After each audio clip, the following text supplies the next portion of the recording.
Charles Barkley is living the year of a basketball lifetime.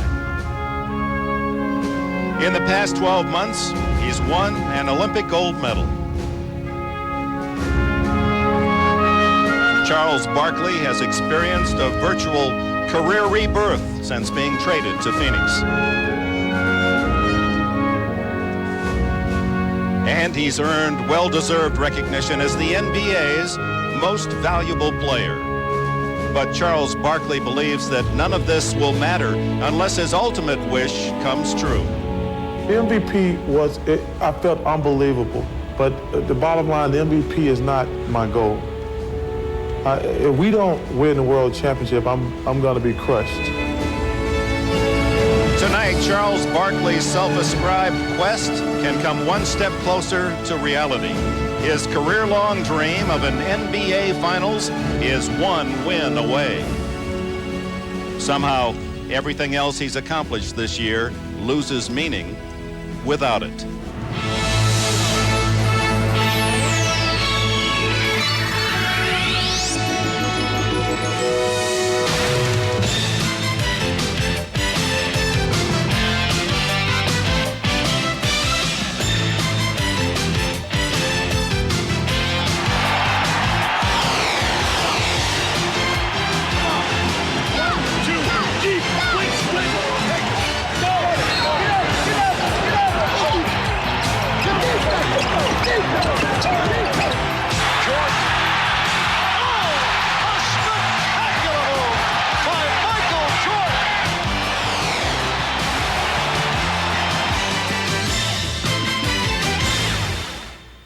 This is the NBA on NBC. The 1993 NBA playoffs. Tonight, Game 6 of the Western Conference Finals between the Phoenix Suns and the Seattle Supersonics.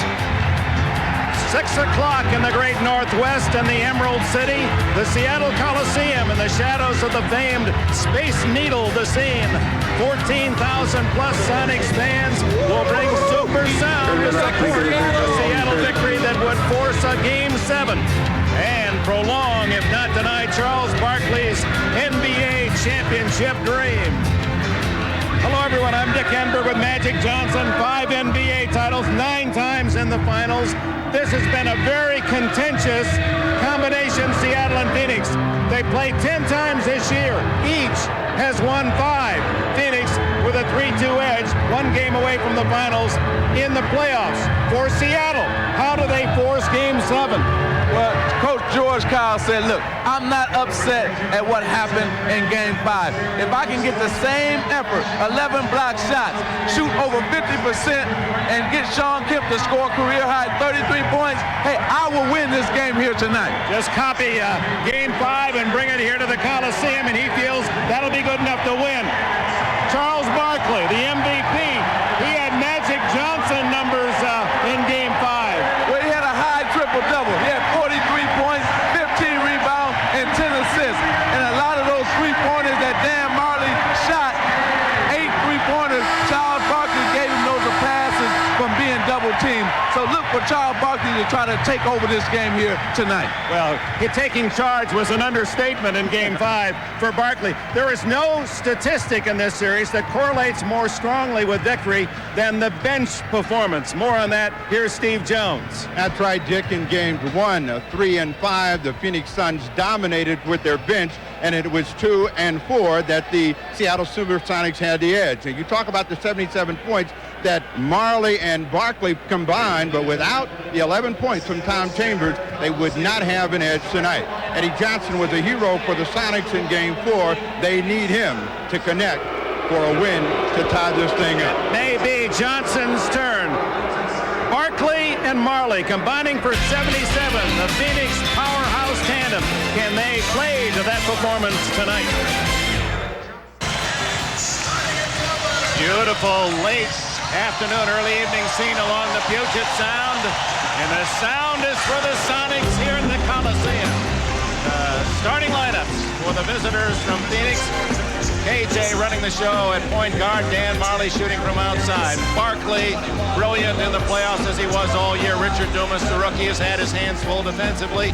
Mark West is the blocker and rebounder for Paul Westphal, who played 1 year in Seattle and is number 44 retired. He, like his counterpart, George Karl, a guard in the NBA.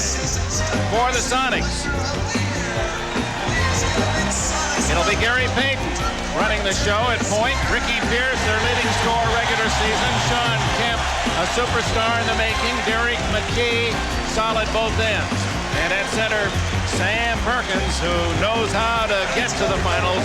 The former Lakers star as well, traded at midseason. George Karl, unpredictable, admits at times himself he's a little bit crazy. He likes his teams to play that way. He played a guard at Carolina and then guard 5 years for the San Antonio Spurs. Who's the pressure on here, Phoenix or Seattle? Well, I think the pressure is definitely on Seattle. And let's see if they come out and try to relax, though. I think when you have pressure on you, sometimes you shoot tight, you play tight, and that's not going to be good for Seattle. They must play that crazy, wild style that create turnovers for them, and then they can get out in the open court and get some of those fast breaks. They're banking on the fact that they're at home and the fact that they know that Dan Marley, they're hoping anyway that Dan Marley cannot hit 8 3-pointers here in this building in Seattle. Yeah, a lot of good players, good shooters, with no one guarding them can't make 8 out of 10 as Marley did as one of the scores in Game 5. I know I couldn't. We're underway, Game 6. Another must game for Seattle. They've survived 3 of those already in the playoffs, 2 against Utah, 1 versus Houston. Payton to McKee. Perkins, Kemp from outside. Sean Kemp. He had 33 in the last game. KJ setting up Dumas on the side. Barkley behind it. Barkley for 3. Mark West gives Phoenix another chance. Dumas in the lane. Richard Dumas ties it at 2.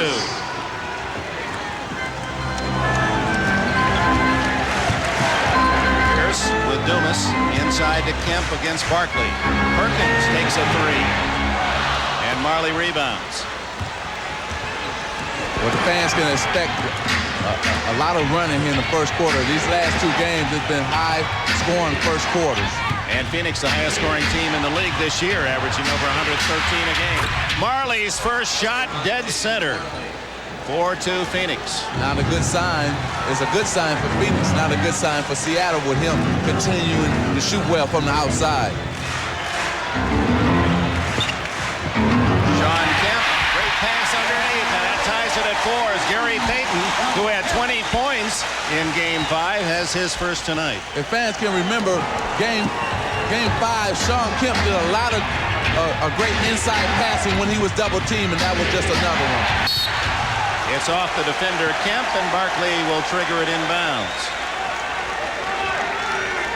Apparently not. He steps aside for Marley. 12 on the shot clock. Dumas. Rebound Perkins. Pierce draws the foul from Dumas. Talked about how closely matched these 2 teams are. 4 points separate them. 5 field goals. That's 1 field goal per game. Same number of free throws and turnovers and 2 more steals for the Sonics. They are very evenly balanced. And what fans should understand is with those 2 great performances that Barkley and Marley gave Phoenix Suns, it was a 1-point game with 34 seconds to go. If Marley don't hit that 3-pointer, who knows? Seattle might have won that game in Game 5. Marley commits the foul. Second team on the Suns. I don't know what this delay concerns. Perhaps a clock problem. Yes, they're winding down the shot clock. Now They put the shot clock back at 24 because of the foul, and it's the game clock down to 10:08.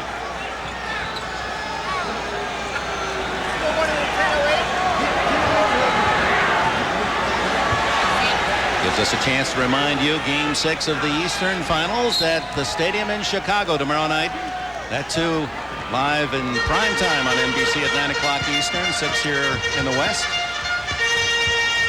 If this goes Game 7, it'll be Saturday at 3 Eastern. Barkley with the rebound. Kevin Johnson on the run. Good fake. And he can't hit the layup, but it's batted out to Marley.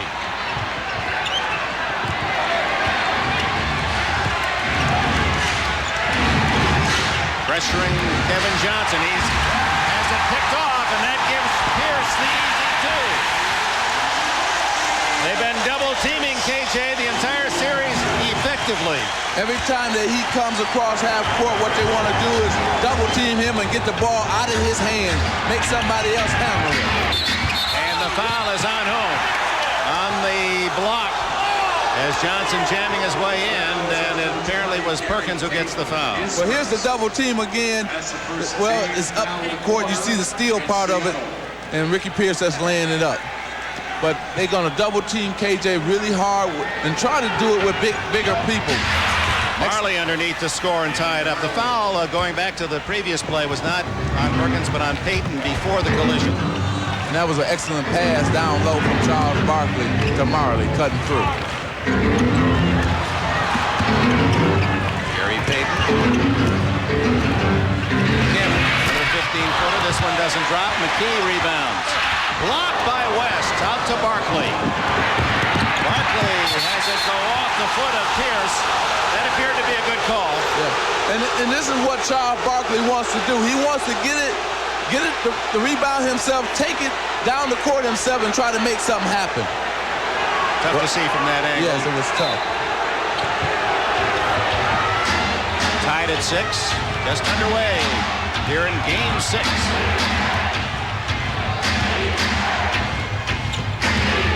Kevin Johnson has it knocked away, and last touch by Dumas. George Karl Sonics go the other way, tied at 6.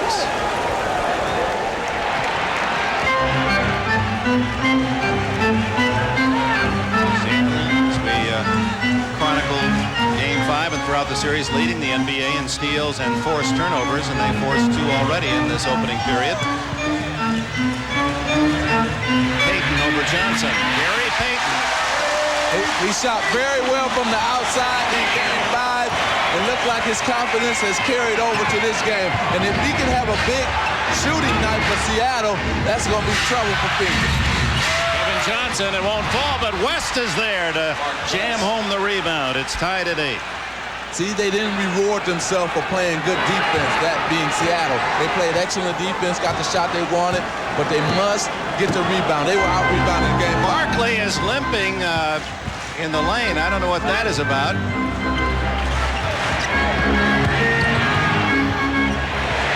Pierce for 3. And the first tray of the night goes to Seattle's Ricky Pierce. But it was 5 points. It was good offense, Dick. Inside, outside. They went inside, got the double team, and he passed it out to a wide open Ricky Pierce. Harley blocked by Payton. Payton all the way. McKee follows it home, and Seattle leads by 5. This is the kind of game that Seattle wants. They want an up-tempo, crazy game. Gets Phoenix into a wild shootout with them. Barkley tries the 3, and Dumas rebounds. John Kemp the other way for Seattle. Whoops, runs over Johnson, no whistle. McKee scores, 15-8. Timeout, Paul Westphal of Phoenix.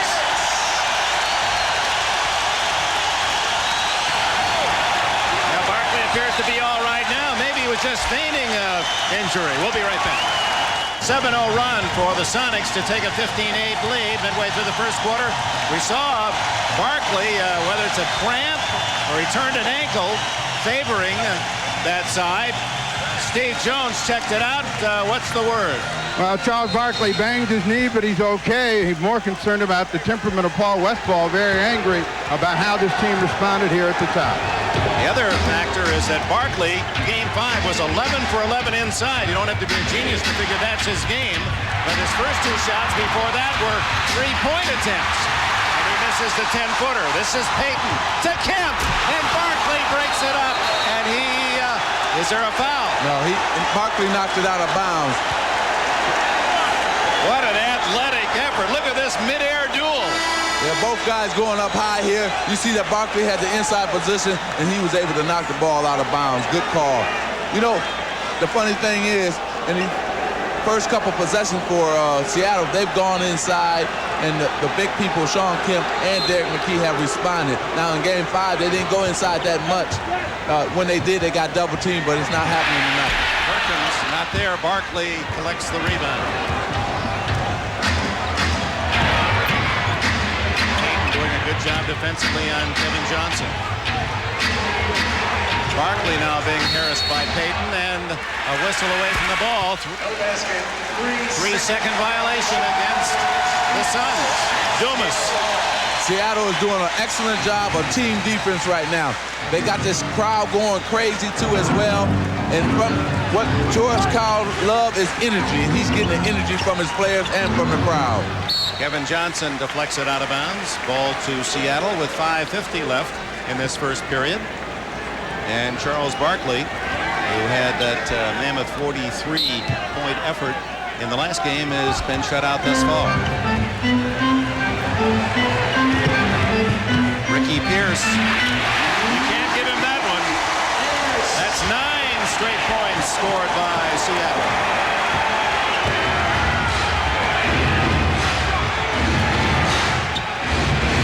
Kevin Johnson answers for Phoenix to stop the 9-point run by the Sonics. Good move. Sean Kemp draws the foul. Showed that great first step. Yeah, he usually comes to the middle, but I think he caught Mark West off guard, and he spun to the baseline and created the contact, and is going to the foul line. And for Seattle fans, a good sign early is the fact that Kemp is on the free throw line and not raising his hand with fouls. He's been in early trouble in 2 of the games of this series. Now, usually Paul Westphal always comes in with Cedric Sabalas in this situation, but right now he's going with Tom Chambers. The reason that Derek McKee has been giving them so many problems inside, so he's going to match Tom Chambers, who's about 4 inches taller at 6'10", against Derek McKee. And also that Tom Chambers shot the ball very well from the outside in game number 5. Chambers comes in shooting and hits. So that's what he's going with. He's going with that scoring, and also he's going with the veteranness that he gives them. He's been here before. Kemp found himself in tight, but immediately under the iron and couldn't get the ball on the glass. A foul on Tom Chambers, his first. Sam Perkins gets double teamed, and Sean Kemp is right there, goes in, spins, and created contact and got the foul. What they're doing now, they're attacking more. They're not settling for the jump shot early in the first quarter, that being Seattle. They're taking the ball to the basket and getting free throws from doing that. And they'll be in the penalty from now on, whereas Phoenix has seen only 1 foul whistled against Seattle. Kemp, who missed his first 2, makes it 18-12. He now has 3 points. Now, I haven't seen that in the first quarter in game number 1, in game 5, Phoenix went to Charles Barkley a lot. They're not doing that in this particular game. So let's see if that changes. Mark West over Perkins, no foul. West gets it back, stripped away. McKee stole the ball. Payton brings it in. Marley on Pierce. Pierce for 2. 21-12 Seattle. Pierce leads with 9. And Barkley is yet to score in nearly 8 minutes of this opening quarter. Seattle has it going here in the first half. They have their inside game going as well as their outside game going with Ricky Pierce. Perkins fronting West with a steal. Payton again hurries it into the offensive end. Marley the other way for Phoenix. Johnson. Barkley. And he still hasn't scored. Foul against Sam Them back in this game, so it was a good foul there by Sam Perkins. Barkley, no points, 3 rebounds, 2 assists, and this is 7th NBA playoffs and trying to reach the finals for the first time. One difficult victory away. Welcome back. Seattle's cry, especially from their fans, is we get no respect. Some players understand the time-proven formula. First of all, you have to earn your respect, and the way you earn your respect as far as is winning. And when we start winning some of the things that Chicago has in the last couple of years, we'll get that respect. When you don't have that mega superstar, sometimes that attention is slow coming to you, and it's not because of your team is not respected. It's just because that the people would like to see that superstar. It has nothing to do with disrespecting the team. And of course, Eddie Johnson alluding to the fact that Charles Barkley, he's a national marquee name. Danny Ainge inside to score his first. And Phoenix chips away. The Seattle lead down to 5. Well, what you have to do in the NBA, you have to earn and take respect. If they beat Phoenix in this series, then they will get a lot of respect from a lot of the players and from other people. But you got to remember something. If they lose this, no matter, and that's anybody else who loses, nobody will remember who played in the Western Conference Finals, just like they won't remember who played in the Knicks New York series, the Knicks and Chicago series either, the loser. They never remember the loser. You're already having trouble remembering. That's right. Eddie Johnson rebounds. McMillan making his first appearance. And Barkley there for the steal. And then stripped away by Kemp. And a foul on Sean Kemp. I tell you, Sean Kemp is playing an excellent game. He is really aggressive and all over this court. Well, they did not call the foul. The ball was on the baseline. Turnovers. Phoenix has committed 5-2 for Seattle. Sean Kemp up vigorously defensively on Barkley. And Barkley scores his 4th point. 23-20 Seattle. They've slowly crept back in this game here, that being the Phoenix Suns. And they've taken this crowd out of it again. They're quiet now. Kemp Smith rebounded by Barkley. And here come the Suns. They've scored the game's last 6 points. Barkley makes it an 8-point run, and it's a 23-22 Seattle lead. Final minute, quarter number 1.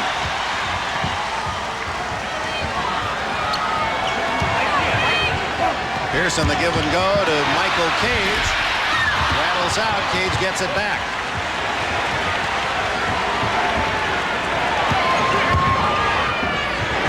McMillan for 2. Eddie Johnson the rebound. And draws the foul from Danny Ainge. Well, Charles Barkley has been asserting himself in this last 2 possessions. He took a drive that time off balance and good. He's upset at the referee, and then he comes right back with a jump shot here. They back off of him, and he just takes the shot, and he's brought Phoenix back in this game. Eddie Johnson. Substitution for the Supersonics. It's number 3, Dana Barros. Dana Barros comes in for Seattle, their best long-range shooter. Johnson, the 3rd best free throw shooter in the league this year, behind Mark Price and Chris Jackson. Hits his 2. Great move inside by Kevin Johnson. It counts and a... No, it didn't. No, it didn't. Out on the floor. Looked like he was saying the ball was good. It was an excellent move. He crossed over on him and caught him by himself. Cross over there, went in, see, he got bumped way outside, and they waved the basket off, but he'll get free throws anyway. Barros with a foul with 27.7 seconds. There you see it. You know what Seattle wants Kevin Johnson to do? They'd rather for Kevin Johnson to shoot jump shots than to penetrate, because once he penetrates, he has so many options. Charles Barkley cutting, Marley and Danny Ainge spotting for threes, or he can take it and lay it up himself. So they'd rather keep him on the perimeter. So Johnson, when he's scoring, the Suns are winning. Charles Barkley didn't get a breather until there were like 2 seconds left in Game 5, and this is the normal pattern. Paul Westphal likes to rest him right at the end of the first quarter through the break between first and second periods, and then bring him back early in the second quarter. Plus, it's different when you're on the road as compared to when you're at home. When you're at home, you can play 47 minutes, but when you're on the road, it's a little bit more difficult to do that. So this was a wise move by Paul Westphal. Now let's see if Seattle can get a good shot on this last possession here. They missed 5 straight field goal attempts and lead by 2. 3-second difference between the shot and game clock. Kemp takes it inside and scores. 6.9 seconds. Kemp with 8. Marley. Oh, a tough left-handed bank by Marley, who has 6. It was very tough. And that's the end of the first quarter here at the Seattle Coliseum. And as we've stated, these two teams so well matched, and the score reflects it after the first 12. Pierce leading Seattle, but only to a 2-point lead, 27-25.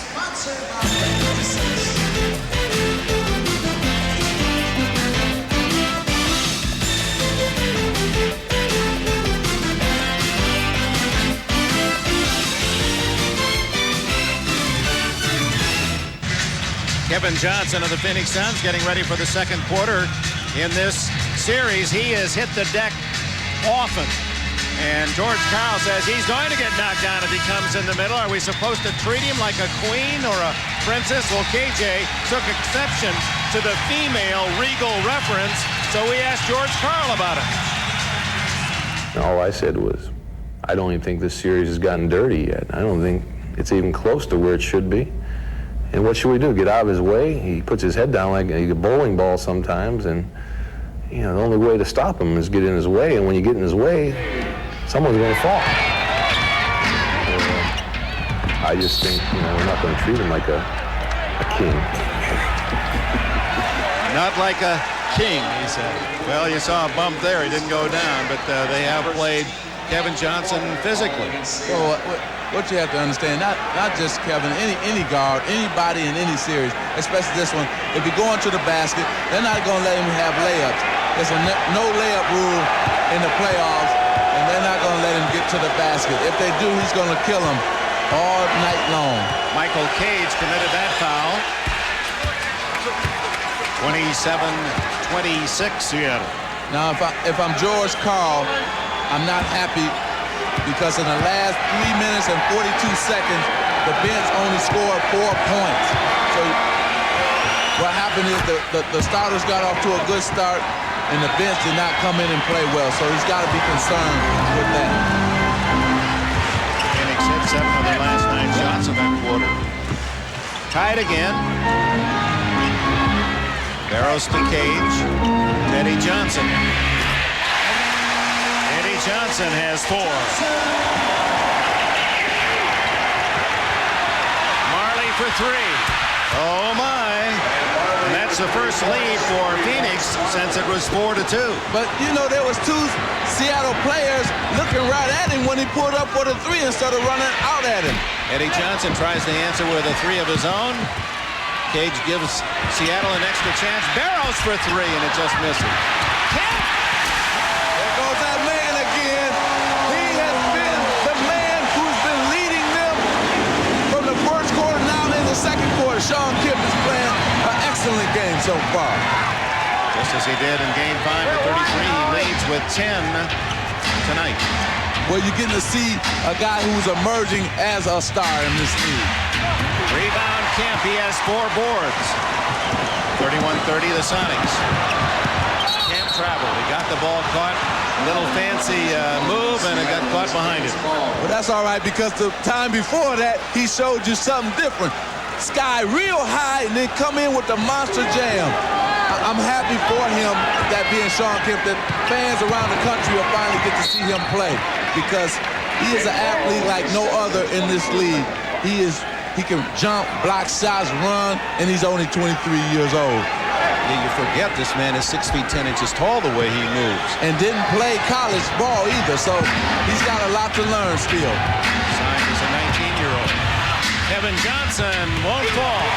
And he yells at the official looking for the foul. Paul Westphal agreeing, throws his arms up. Oliver Miller reach in on the rookie. Talked about Miller and those long arms of his that equate to a man 7 feet 7 inches. That's his wing spread. I tell you, next year he's going to get even better. It's a man who, Oliver Miller, can really do it all. He can score, he can pass. He's an excellent shot blocker because of those long arms. And the loss of weight, 41 pounds during the year. Barrows not there. Chambers with a rebound. Johnson picked off Barrows, who was going for the steal. Ainge hits the three. Oh, man, did he pick him off? 9:50 to go in this first half, and it's Seattle with the ball down by 2. Eddie Johnson has it knocked away. It goes to Cage, and Cage having trouble. Phoenix has really picked up their defense. They're all over this court, playing excellent team defense. Barrows all the way with 2 seconds. And buzzer goes off for 24-second, and that actually hurt Phoenix. They had a 3-1 break. It's Phoenix ball. There's a timeout on the floor. Okay, here's KJ here. And what's going to happen is Burrow's going to come. You're not going to be able to see him right now. He's going to come over and watch KJ right there. Clip him off right there. Man, I tell you, they missed one, and then Danny Ainge came down for the three-pointer.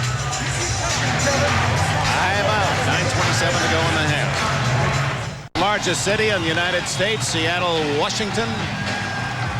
They're thinking about a new arena. This is the second smallest, second only to Portland's 14,000 plus. 9:27 to go in the first half. Dick Enberg with Matthew Johnson and Steve Snapper Jones. Game 7, if, would be on Saturday afternoon in Phoenix. 3 o'clock Eastern time. Perkins back in the game. Chambers from outside, and Phoenix enjoys its largest lead, 4. Well, now for Seattle on their offensive end, since Sean Kemp is on the bench, who are they going to go to now to get some offensive production? It's deathly quiet. Double team Perkins, 5 for Barrows. Perkins with 2, forces one. Ball still alive. It beat the buzzer, and Chambers rebounds. Kevin Johnson to Marlin. Ainge for 3. Rebound Perkins. This group for Seattle right now, they have to make up their mind who they're going to go to, because right now they're struggling and they need some points right here. They have 2 men out there, Cage and McMillan, who don't do much scoring. And Barrows, who hasn't played much latter half of the season. McMillan gets it inside and foul Chambers. His second. Foul number 24, Tom Chambers. Well, it's been just such a dramatic, intense series. The Knicks and the Bulls. The Bulls now have the home court advantage. 9 o'clock Eastern, 6 in the West. Tomorrow night, Game 6. If it goes 7, that would be on Sunday night at 7 Eastern. And if this series goes 7, 3 o'clock Eastern time, noon in the West on Saturday. Barkley returns with 8:16 left in the half. Marley rested for the first time. At the line, Nate McMillan looking for his first point. McMillan, who has sparkled on defense in the playoffs, leading all players in steals with 38.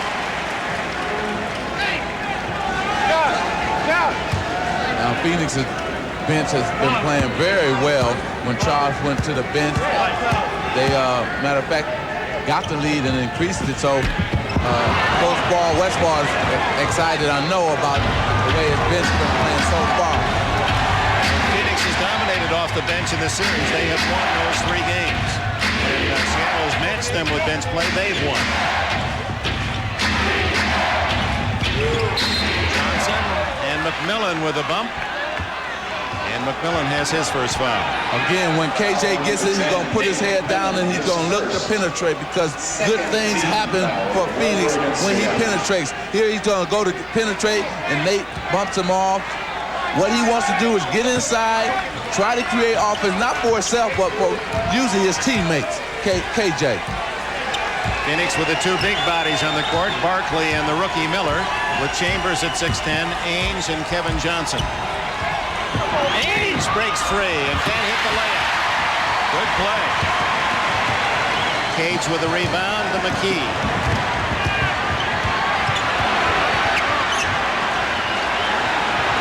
Miller and Perkins battling in the post.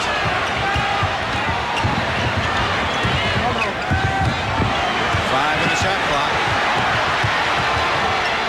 McMillan throws one in, and it's 35-34. Smart move by Nate McMillan. He saw that he had Tom Chambers on him. He said, everybody get out of my way. I'm going to take him off the dribble. And he was able to do that. Chambers fails. McMillan breaks out 3-on-3 to Perkins. Beautiful play. Seattle reclaims the lead, 36-35. It was a great penetration drive by Nate McMillan, setting up Sam Perkins for the layup. Perkins' first points tonight.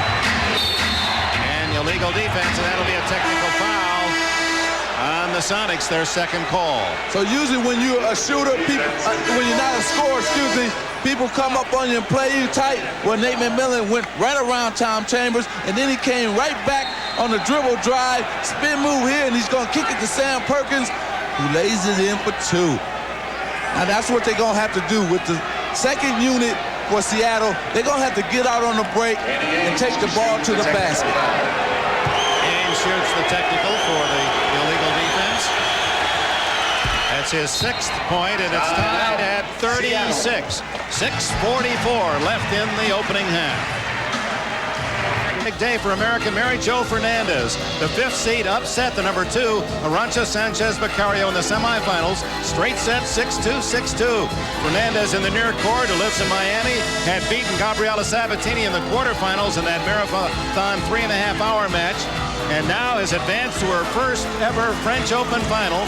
She'll play Steffi Graf in Saturday's finals, seen here on NBC. Graf won in straight sets today over countrywoman Anke Huber. And on the men's side, Jim Courier, two-time defending champion. He'll go against hard-hitting Dutchman Richard Krajicek in the semis tomorrow. You'll see that beginning at 10 a.m. Eastern, 9 Pacific time on NBC. The French Open this weekend.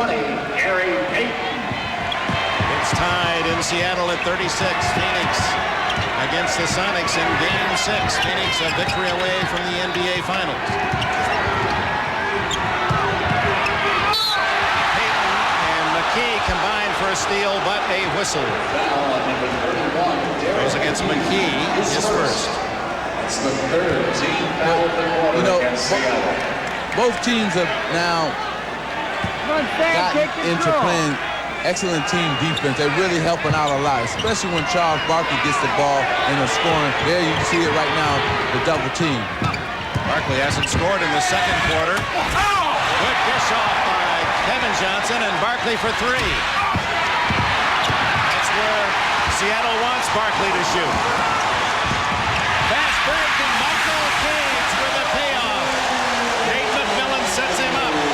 That's what I was saying. Remember with this group, they must get out in the transition, and that way they don't have to worry about their half-court offense. 7 lead changes, 6 ties already in this game. Chambers makes it the 7th tie at 38. Well, he caught Gary Payton on him, and he just shot the ball right over him. Perkins goes inside, and Mark West with a foul, his third. Well, you love this kind of scene, the fast break. Well, I love it because usually when the bench is in, they want to get out in the transition, see, where they can do this very well. Michael Cage finishing the pass from Nate McMillan. See, it takes the pressure off them, have to respond into their half-court set. So far, Ben scoring. Phoenix 14, Seattle 9. Substitution. Perkins' third point, and Marley returns Danny Ainge out. Phoenix number 9, Dan Marley, and number 25 on Miller replaces Mark West. West rested with 3 fouls here in the first half. At the 5:42 mark, Seattle by 1. Seattle has been great all season long and in the playoff as well as letting their defense feed their offense. When they're playing excellent team defense, that's when they get out in the transition. When they create steals on defense, they get out into the transition game. That's what they want. Barkley with a tough pass. And Miller can't control, so Barkley gets it back. And then it's taken away by Cage. Fans like this. Ricky Pierce. 42-38. Pierce leads all scorers with 11. Well, remember, this is how they like to play Seattle Supersonics. They want a wild game, and they're getting it right here. Pierce knocked the ball away from Chambers. Payton. Rebound Miller. Boy, is it ever wild in here. This is up and down basketball. Kevin Johnson drains a 15-footer for his 7th point. Seattle by 2. Perkins, a 3-point attempt. He was very hot from outside the arc early rounds of the playoffs, but not against Phoenix.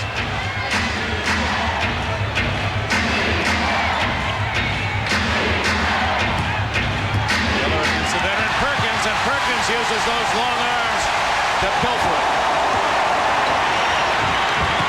That's the 8th turnover forced by Seattle. Pierce off balance and a foul. Marley's 2nd foul. We're used to seeing KJ make change of direction move there. He tricked Gary Payton. He thought he was going inside, and actually he went outside and hit the jump shot. You know, he's back to being healthy now. He says he's an angry player, and he wants to be angry because you have to be angry to try to win a championship. That's what KJ was telling us yesterday. But what's he angry about? More than just being angry in terms of wanting to be up for a final. There's more to it than that. Well, he's also angry that he's not considered one of the best point guards in the game anymore. He's also angry that he was once being rumored to being traded from this team when Charles Barkley was trying to make that deal. So he's just an angry young man, but he's channeled that angriness here on the basketball court and not let it distract him from what he has to do on the basketball court. He's back in, sets up Miller in the post, and the trigger, Oliver Miller. See why they're so excited about the talent of this young man from Arkansas. As we were saying earlier, he can do a lot of things, and scoring is one of them. Inside to McKee, and he's able to power up for his 6th point. See, another excellent pass by Sean Kemp after he was double-teamed. He found the open man and got them an easy layup. They knock it away from Kevin Johnson. It's Ricky Pierce. Derek McKee was shielding the lone defender all the way down court.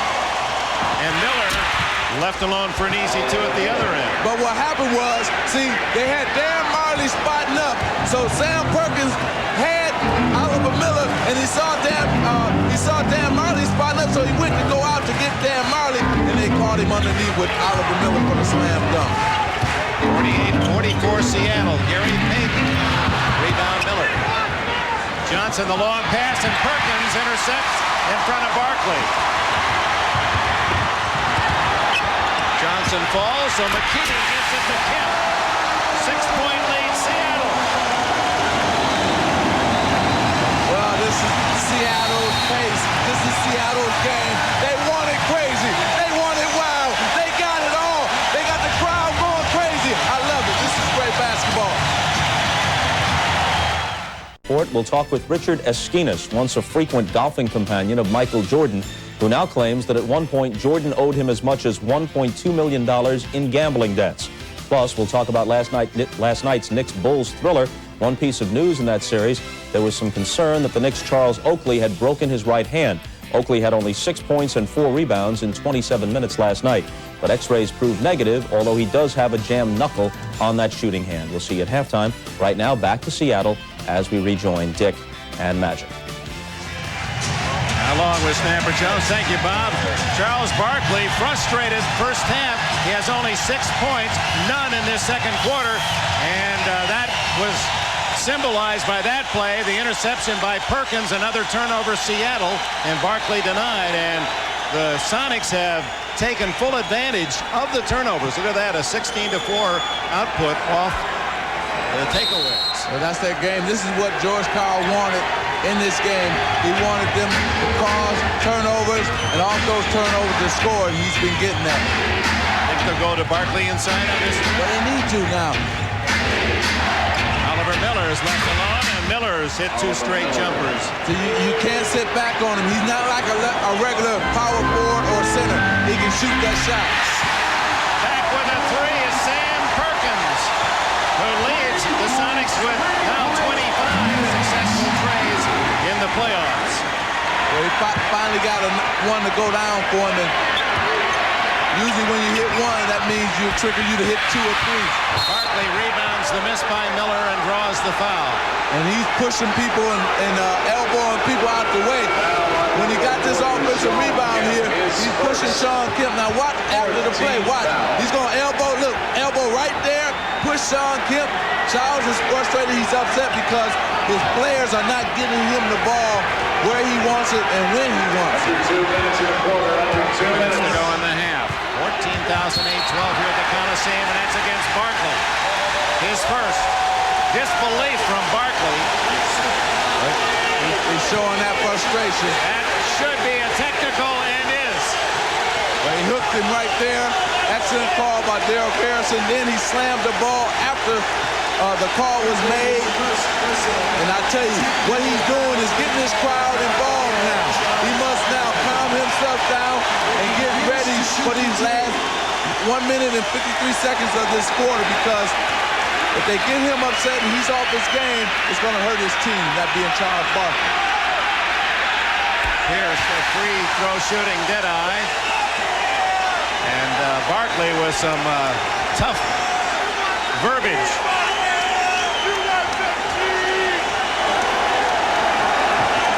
The Sonics, meanwhile, have opened an 8-point lead. Their largest of the game is 9, and they have the ball.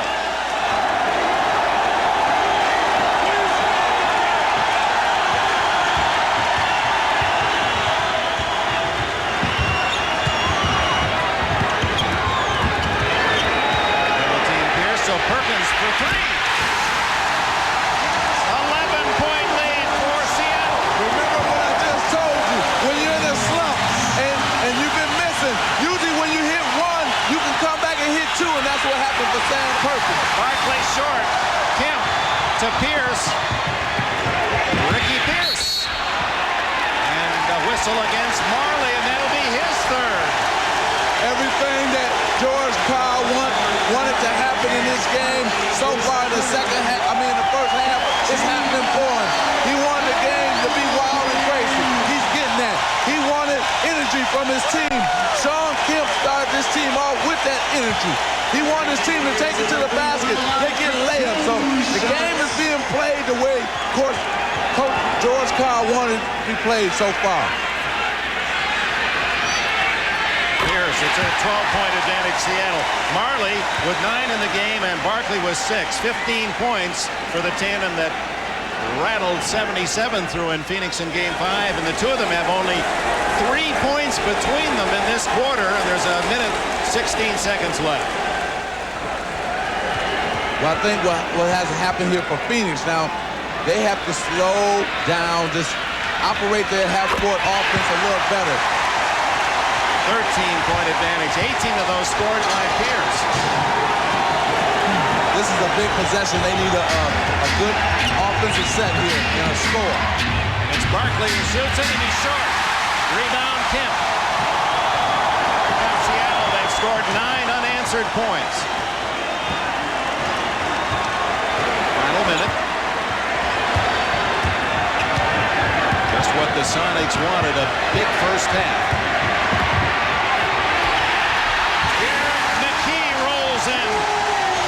His 8-point, 15-point margin now for the Sonics. They really opened the game here just before the half. Well, they doing an excellent job, like I said, of inside-outside game. They're getting their jump shots to go down. Kevin Johnson responds right there. They're getting their outside shots to fall, as well as taking the ball to the basket with their inside game.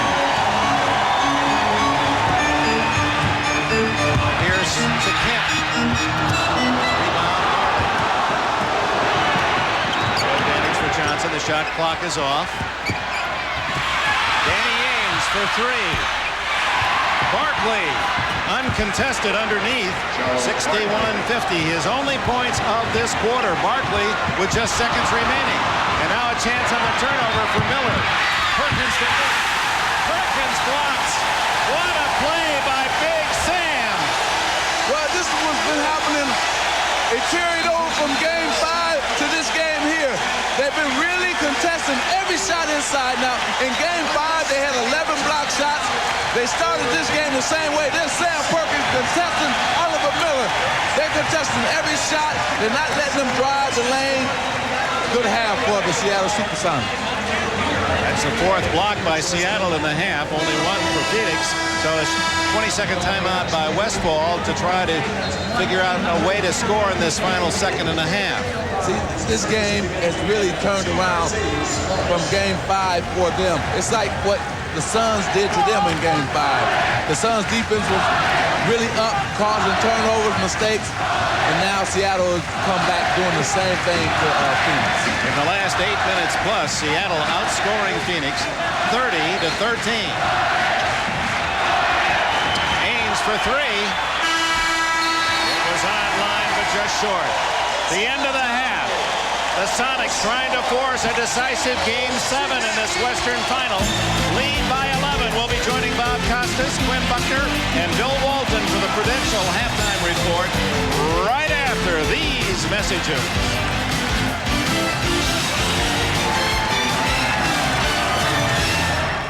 The Sonics closed the half on an 11-4 run, upping their lead to 11 at 61-50. Ricky Pierce with 18. Barkley shoots just 3 of 9. He does have 8 rebounds, but only 8 points at the half. Now let's turn our attentions to the Eastern Conference, where the 6th game will be played in Chicago tomorrow night, 9 o'clock here on NBC. Bill Walton and Quinn Buckner are here, of course. This is a series everyone is talking about. Let's look at the sequence from that series that is the most talked about to this point, right at the end last night at Madison Square Garden. Ewing drives the ball across the top of the key, and Charles Smith playing very tentative and soft underneath the basket, really a microcosm of his entire season. After he gets his first 2 shots blocked, he goes into his self-check mode, but Patrick Ewing standing around on the perimeter, very much like a lot of the disappointment for the Knicks this year. Not getting the job done, Patrick Ewing, while Michael Jordan and Scottie Pippen stood up as true superstars and got the job done. Scottie Pippen really stood up. I was impressed not only with the way he started out the game, but when you look at Charles Smith trying to get the shot up, Scottie Pippen, out of all people, is there blocking the shot. I thought he played as big as he's played all series. Now, is that bad play, soft play by Charles Smith, or just great defensive play by the Bulls? Very soft play underneath the basketball. When you get that ball underneath, you either go up and smash down and dunk, or you pump fake and pivot halfway around and throw in your jump hook, something they can never block. How could Ewing have gotten there, though, without fouling over the back from where he was? Well, it's not so much of the foul, it's the effort that Bill's talking about, and I tend to agree. You got to get back in the mix for what's at stake. Okay. When we come back, we'll turn our attentions to the latest on Michael Jordan's alleged gambling activities. That's after a message from Prudential and a word from the NBA.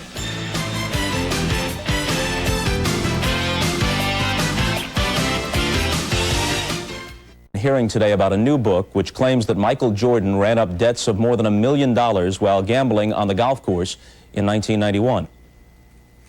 The book's author is Richard Esquinas, a 38-year-old California businessman and former general manager of the San Diego sports arena. Esquinas said the two met in 1989 when Jordan played in a San Diego charity all-star game.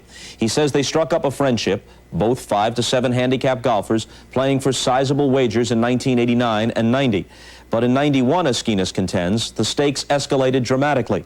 Jordan losing $1.252 million during an 8-day gambling and golfing binge that saw Michael drop $473,000 in one day and later lose $626,000 on a single 18-hole round when the stakes went to double or nothing.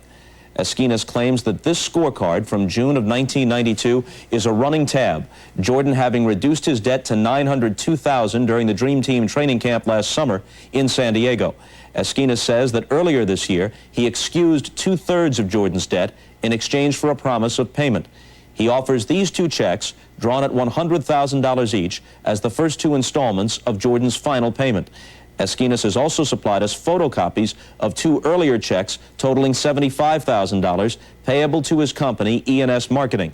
The first, he says, is endorsed by David Falk, Jordan's longtime agent. The second, Esquinas claims, was accompanied by a handwritten note from Jordan's wife, Juanita, to Esquinas, his wife, Kerry, and their daughter, Felicity. Now, we made repeated attempts today to speak with Jordan, his agent, David Falk, and his attorney. None were available for comment. At Bulls practice today, Hannah Storm was able to get these reactions. I think that everybody on this team understands the celebrity status and the focus that he has in this country, and also just the spotlight he creates, and these situations just seem to foment around his activities. He has to get tired of it. I mean, I get tired of it just being around the situation. So the personal attacks on him, he has to get tired of it. Richard Esquinas' book is self-published and written with Dave Distel, formerly of the Los Angeles Times. I spoke with Esquinas earlier this evening and asked about the motivation behind the book. My primary motives for writing this book were threefold. One was to expedite my own recovery. Two was to reach out and help Michael Jordan. And three was to draw attention to the potential dangers of compulsive gambling. Those sound like lofty goals, but how is this going to help Michael Jordan, especially considering the timing? Couldn't this be disproportionately destructive? Well, the timing, Bob, unfortunately, we lost control of the project. A lot of people had started touching the project, seeing the book, and as it was becoming manufactured, we knew that there were inquiries being made and a leak was about to happen, so we decided to take control of the situation, control the information, and let it go. If I had taken full advantage of the NBA playoffs and the amount of coverage that it's getting, I would have leaked information or told of the forthcoming book day one of the playoffs. So it's unfortunate. It wasn't intended on our part, but we're trying to do the best we can with information that got out. In your mind, does Michael Jordan have a serious gambling problem? In my mind, based on what I've seen, Michael Jordan has a serious problem. He's in serious denial, and he needs help, and I hope this book is very pivotal to him getting help. Is it possible that this is just a guy who loves to play golf, who has a lot of money, obviously, and to make it interesting, wagers large sums, and then thought in a friendly atmosphere that it wasn't really for real, that you were talking about monopoly money? So I owe the guy a few $100,000, then I owe him $1 million. It doesn't matter. It's between friends, and we're just kidding around. You don't kid around for this kind of money, this kind of wagering, and as Michael was chasing and the debt was increasing to the 1.2 that it ultimately got to, I was very insistent that we stop, and I was very insistent that if we continued that I expected payment, because it was something I really didn't want to go into, but I did, and he did, and he understood the obligation. Now, according to your book, he at one time owed you something over $1.2 million. He was able to reduce that to $900,000 by beating you a few times. Then you agreed on $300,000, of which he paid $200,000. Why wouldn't Michael Jordan just take $100,000 out of the petty cash drawer, settle the debt, and possibly save himself this kind of public embarrassment? Right. Well, this was one of my fears. When I ultimately ran up the debt to 1.252, I saw Michael change in terms of the discussions about the settlement. This went on for 18 months where I was trying to settle, trying to get the situation resolved, and that's where I saw the friendship and the interaction and the stress level, the anxiety, the regret, etc. start to settle in. Why he didn't pay, I could never determine if he couldn't pay or wouldn't pay. He never said he couldn't, he never said he wouldn't, he just simply didn't. How do we know that the $1.2 million figure is correct? Obviously, you have some documentation of some payment passing either from Michael Jordan or his representatives to you, but that only totals a few $100,000.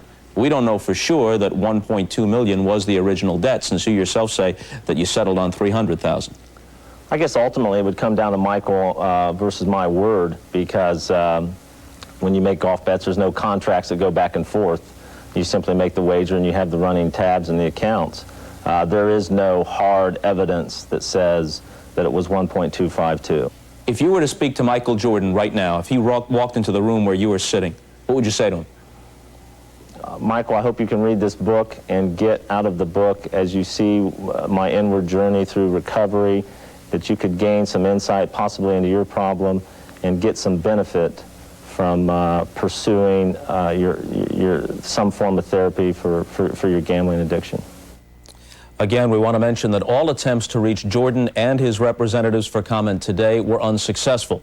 I spoke with NBA Commissioner David Stern this evening. He said that for the moment he would have no comment other than to say the league is looking into the entire situation, not just Jordan's gambling, but also the NBA's overall policy regarding non-basketball betting.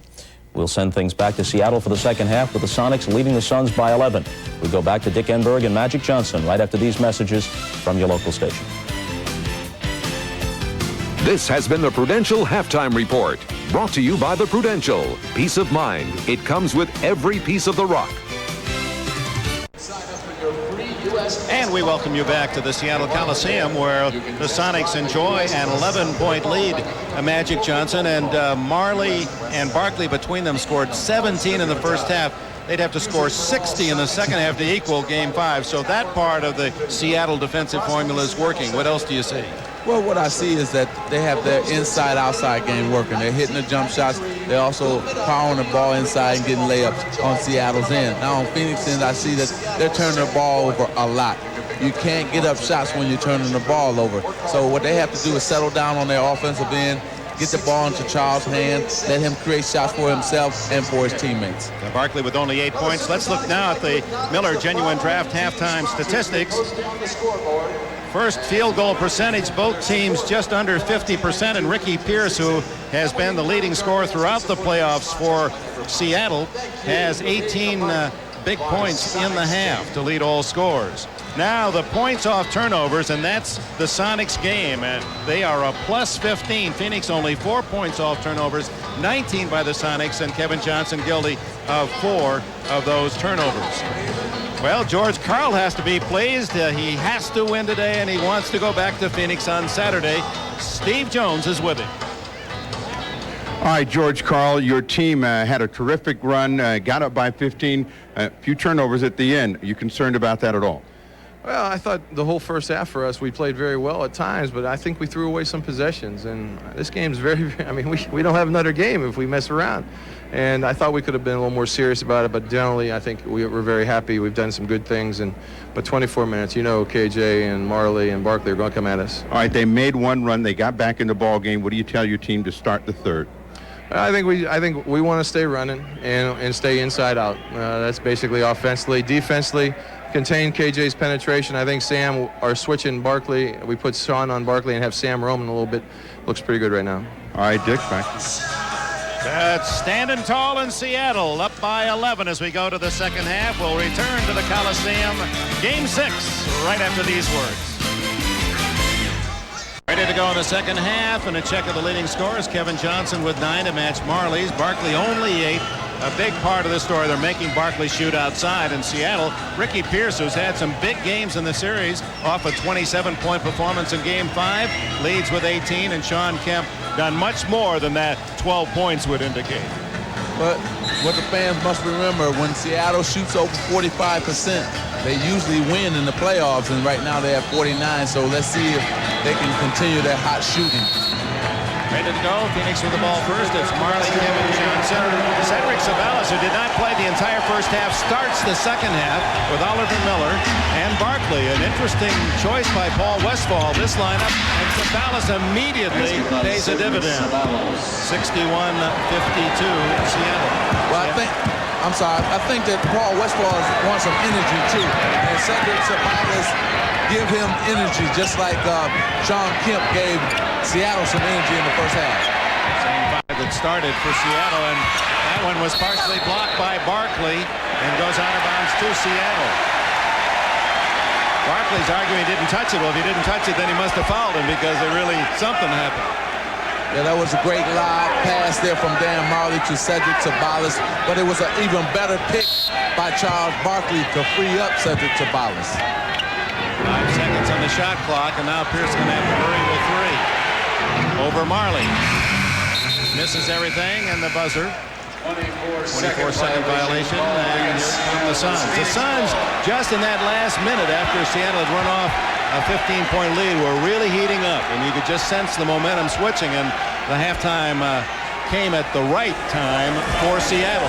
Yeah, because if Danny Ainge had hit that three-pointer, that last second shot, maybe they go in with their feeling good in terms of Phoenix. But right now, they have to now just execute on their offensive end. They haven't been doing a good job like they did back in Phoenix in Game 5. So they have to now get into their half-court offense and get a shot up. Game clock is the problem. Just a few seconds of trying to figure out what should be added or subtracted. And that's been done. 11:19 left in the third. Good defense by Payton, and they inbound to Kevin Johnson.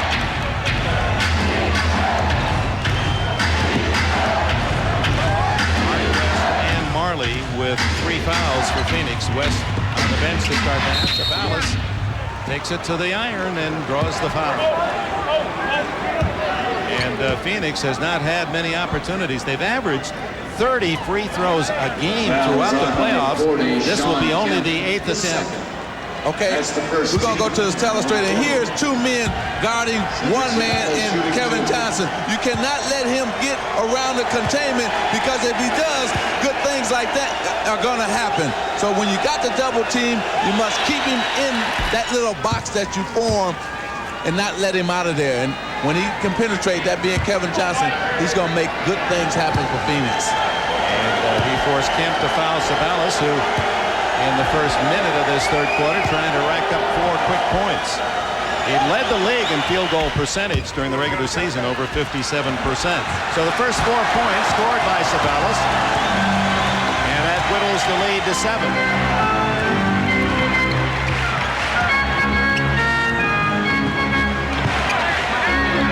Barkley on Perkins, 2 wise veterans. Pierce takes it inside, and the foul will go against Pierce. Well, he cleared the man out. It was excellent position, and he cleared him out with his offhand. Here it is right here, dribble drive here. Now watch, Oliver Miller comes contesting. He knocks his arm away from causing a block shot. So good call by the referee. You never did that with your offhand, did you? No, because I usually try to get a look, 1 step closer, or my shot was going to get blocked. Sabalas misses. Payton with a fake on Sabalas. Gary Payton with 6. First points for Seattle in the half. See, it's better, Dick, when you being a driver, you should take 1 more dribble and then take off. Or take the block shot, because you don't want the foul. Try to shoot it up over the man. There's a double team again by Seattle. Johnson gets it inside to Miller. No foul. Blocked on by Perkins, and at the other end, Payton unable to connect, and there's a foul on Kevin Johnson, his first. Well, again, on that other end of the play, Oliver Miller was being contested, and he didn't have a layup he thought he was going to have. Then Payton got out fast for Seattle and went down and caused, he got the contact and caused the foul.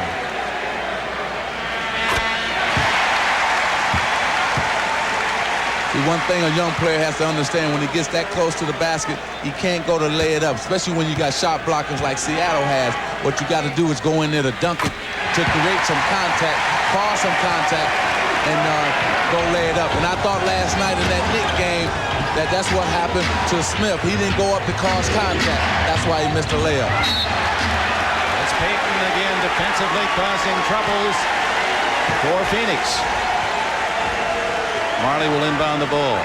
Payton, who shot over 1,000 shots a day during the summer to improve his offensive game, he's always been a terrific defensive player. Well, he said he worked a lot with George Gervin, and he worked a lot with Jason Kidd and some of the other guys in the Bay Area in Oakland to get his shot down.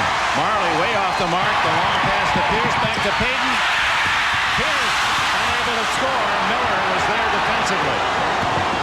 Johnson Goes the distance. Sabalas tips it in. See, that's what Cedric Sabalas gives Phoenix. A guy who's going to always follow up shots. Oh, beautiful move by Payton. Payton, who made the shot of the game in Game 5, a blind backhander underneath. Well, there was a beauty there.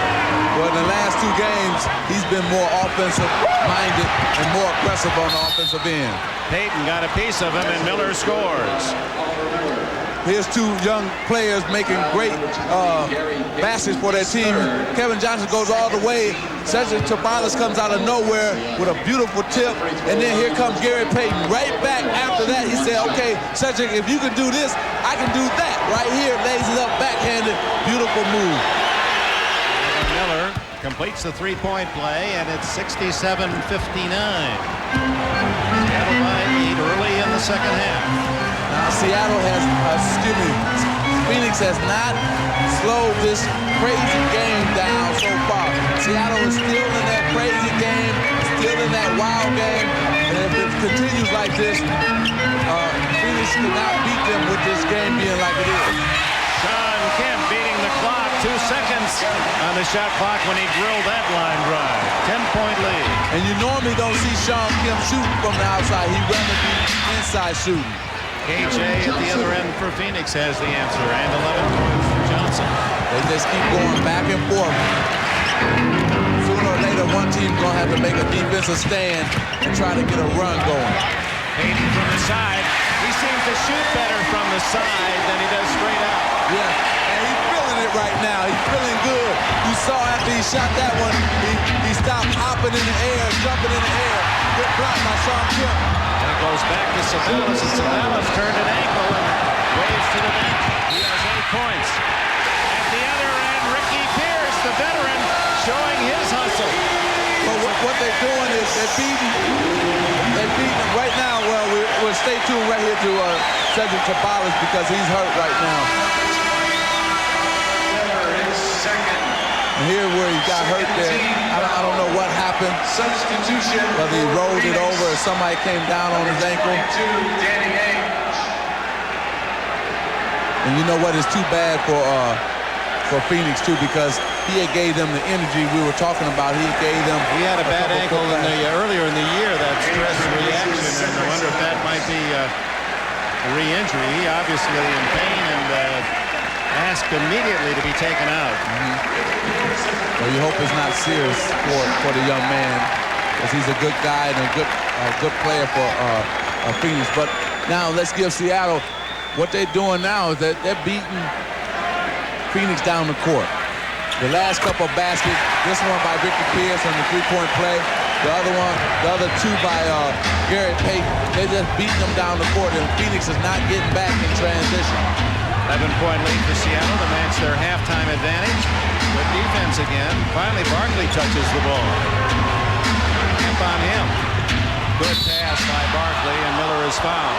But a rookie mistake, though. He should have shot the ball. He didn't shoot it. He should have shot the ball up, and he had 2 free throws. Now watch it right here. He gets fouled. Now you shoot it. Oh, Oliver, you got to shoot that ball. He heard you. He heard you, Magic.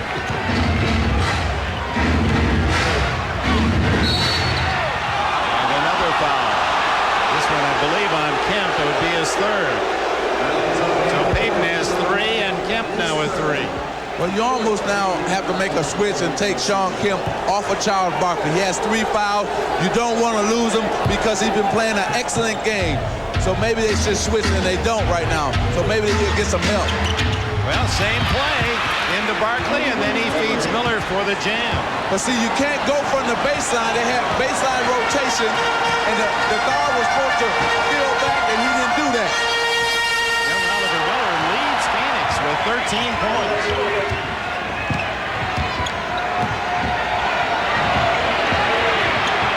Ainge on Pierce. McKee clears the Perkins. 2 seconds on the clock.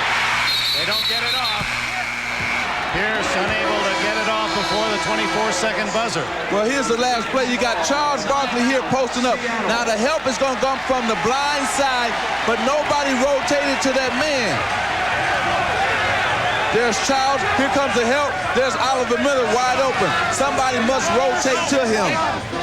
Timeout with 6:53 remaining in the third. Steve Jones is back in the locker room checking on the injury to Sabalas. Here's Sergio Sabalas right here. Now let's see what happens here if we can. He goes up. Only thing I can see here is that maybe Sean Kemp bumped knees with him or something. So hopefully it's not an ankle injury. Maybe it's just knee on knee. But we'll wait for a report from Steve Jones. 6:48 to go in the third quarter. The Sonics by 9. They've led by as much as 15. Phoenix's biggest lead, 4. Barkley with Perkins, illegal defense called against the Sonics. That'll be another technical shot against George Karl.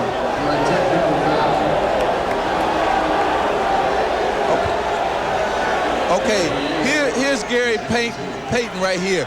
Now, once the ball goes into Charles Barkley, let's see where KJ goes.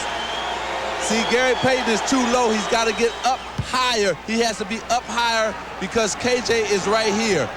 And that's why they call it the illegal defense. He didn't go down and double team Charles Barkley all the way, and he was caught in the middle like a lot of players are caught in the middle when they get the illegal defense called against them. That's the zone, playing two men, playing a zone instead of the man. Exactly.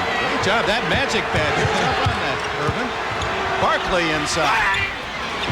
74-67. Now that's the first time Seattle did not double team Charles Barkley, and Charles Barkley was free to go one-on-one. Danny Ainge made the free throw on the technical. It's a 6-point game. McKee, good move. Payton almost stripped by Ainge. Farley with a rebound. And suddenly it's Phoenix. You just feel them building here in this third quarter. And Barkley setting up Miller, and Miller fouled by McKee. We'll see what happens is. Before, they were double teaming Charles Barkley. This time they decided not to double team him, and he's go one-on-one with Sean Kemp. And you know what happens when he gets to go one-on-one? It's a deuce. Now he came right back with getting the rebound. Remember, he told us yesterday he likes to get the rebound and bring it down himself. Full court, he did that. He kicked it off to Big Oliver Miller for a chance for two, but he got fouled. Now, if I'm Seattle, I'm kind of worried because I've been playing good basketball as a team, and right now they're letting Phoenix get back into this game. So maybe some of that momentum now is switching to the Phoenix Suns. Miller 1 out of 2 to get 14 points now in the game, leading Phoenix in scoring. And cutting the Seattle lead to 5.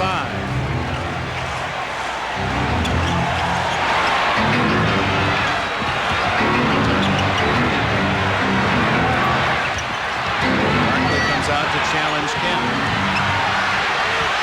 2 on the clock. Big basket by Sean Kemp. He just beat the buzzer. 16 now for him. Even though he did that, Dick. Kemp dives in and takes it away from Barkley. Oh, my. Fans love that.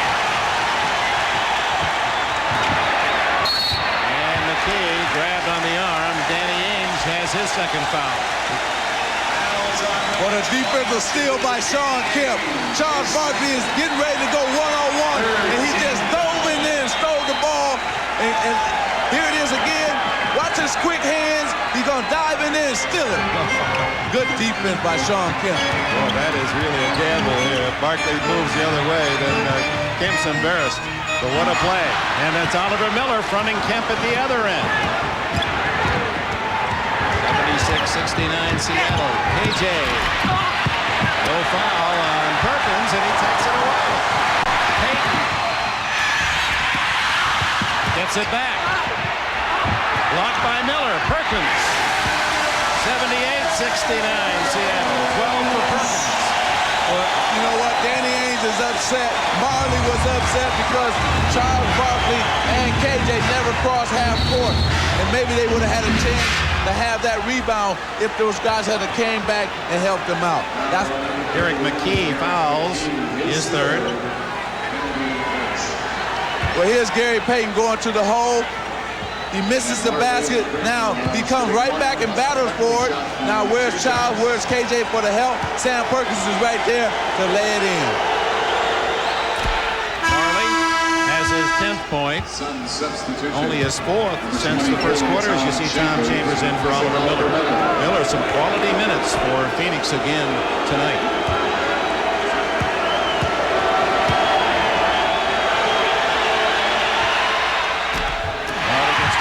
It remains an 8-point lead. Sonics. 4 minutes plus left in this third quarter. Seattle's led almost the entire game.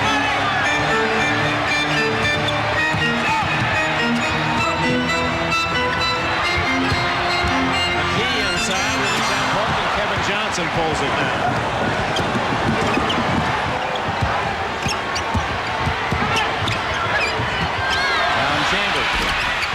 Makes it look easy, and Chambers, who is a skilled veteran, in fact, in the playoffs, 78 games prior to these, averaging 19 a game. But you can't let him shoot on the set shot.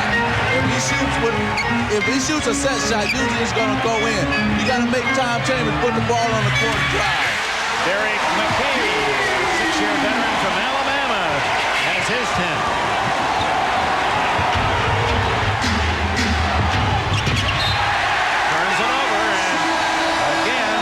At times, the Suns' own worst enemy. 13 turnovers now committed by Paul Westfall's Suns. Now, if I'm Seattle, I want to come down and maybe go to my inside players because you got Marley on McKee, you got Tom Chambers guarding Sam Perkins, so I will go at one of those two guys. Seattle's frontline starters have outscored Phoenix 38-14. Part of that because Barkley's having a rare game where now the illegal defense call against Phoenix. That's just the warning. Has been called against the Phoenix Suns. Their first offense for a warning. Well, he's having a rare game, Dick, because Seattle is switching their defenses up against Charles Barkley. Sometimes they double team him. Sometimes they don't. They're really mixing it up well defensively. Frank Johnson in for Kevin Johnson for Phoenix.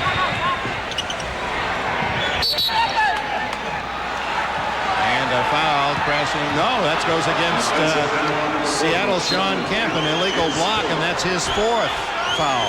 Oh, man, at a bad time if you're Seattle. This is a bad foul for Sean Kemp because now he has 4. He's been the guy setting the tone for the defense and the offense. Now he must sit down, and a guy like Michael Cage is getting ready to come in, but he can't give him the scoring output or that energy that Sean Kemp has given this team. It goes right to Kemp, and Frank Johnson left alone. And the veteran who played the last 3 years in Italy thought his NBA career was over until the injury by Kevin Johnson early in the season, and he produces off the bench. And now with a steal, Frank Johnson. Barkley to the hole. Barkley blocked by Perkins. Boy, what a scramble. Barkley, 4th attempt, doesn't score. That was remindful of last night at the Garden in New York. Now a foul in the backcourt on Chambers. Man, what a skirmish inside. Charles Barkley had at least 3 or 4 opportunities. We're going to take a look right here. That's one. One time up. 2 times up. He's contested every time, though. And here comes Sean. That was a foul right there. They didn't call it. And then Sean Kemp said, you didn't call the first one. You got to call the second one. Locker room with Dr. Richard Emerson and the nature of the Cedric Ceballos injury. Cedric has aggravated the injury that we've been following in his left foot. It's the 5th metatarsal. It's the bone on the outside of the foot. It's a known injury that he's had. It's one that we've been working with and hoping we could get him through the playoffs. It will need to be, first of all, he won't return tonight, and then when we get back, we'll get some more tests and x-rays and compare it with our previous tests, and then we'll be able to determine where we are at this point in the rest of the season for him. All right, thank you, Doctor. Back to you, Dick Enberg. So apparently Ceballos will not return. He scored 8 quick points at the start of the second half. That is that old foot injury that bothered him earlier in this season. 80-74. Seattle by a half dozen. Final 2 minutes in the third quarter. Marley. Into McKee. Good defense by Phoenix, really swarming. Yeah, but Seattle showed great patience that time on their offensive end. Even though they didn't score, they still got a good shot that time. Barkley around Cage. Blocked by Cage and a foul. You almost knew that this was going to happen. He felt he got fouled the last possession before the timeout. And this time you knew he was going to take it to the basket and get fouled. This is the last time down. He just felt he got fouled. Nobody called it. Now after that he said, okay, you didn't call it. There's one. Boom. Where's the other one, Charles? Boom again. But Charles, you forgot. It's 3 referees. He only shot 2 of them. Well, that's the side of Barkley that I don't like. I mean, there's so much to like about the man, but that's the part that you wish he would mature. You're lucky he didn't get a second technical and out of the game. In fact, he applauded heartily after the foul this time down. In the regular season, he might have been gone. He's pressing his luck.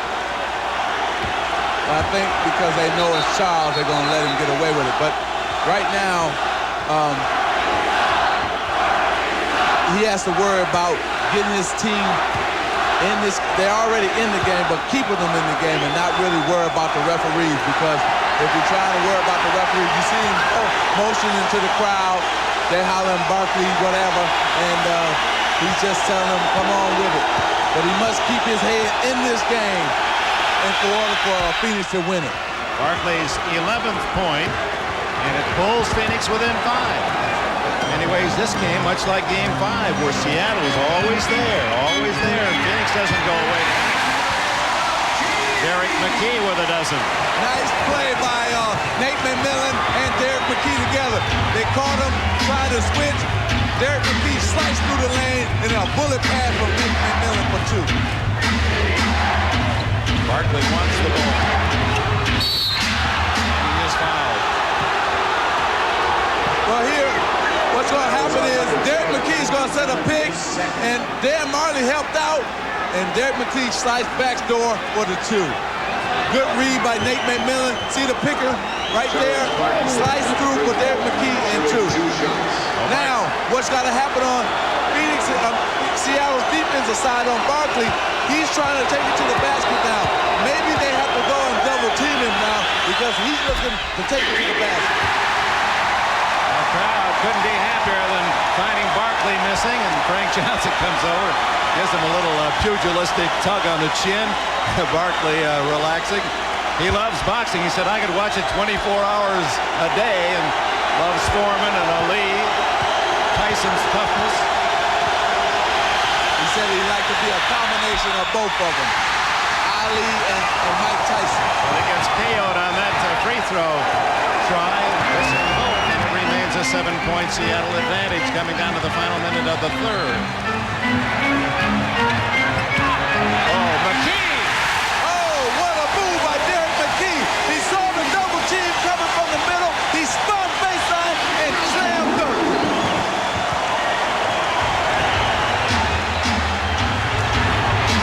Barkley from outside over Cage. Perkins rebounds. 44 seconds to go in the quarter. The only problem with that, they ran it 3 plays through Barkley.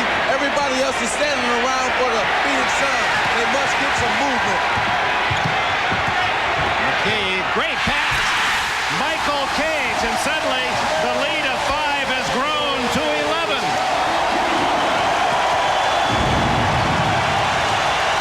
See the difference there where when Derek McKee posted, he got movement from his teammates, and he caught one cut through. He passed it to him. Charles Barkley on the other end, they're not getting any movement when he has the ball. Steal by Eddie Johnson. Johnson pulls up. That was a 1-on-3, and then McMillan makes a steal. McMillan. At the end of the quarter, with these Seattle fans on their feet, Sonics 86, the Suns 75, and we'll be back after these messages and a word from your local station.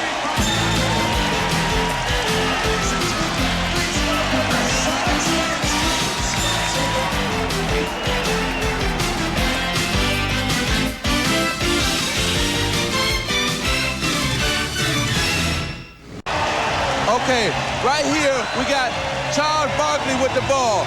You got all the Phoenix players just standing around. Nobody's cut to the basket.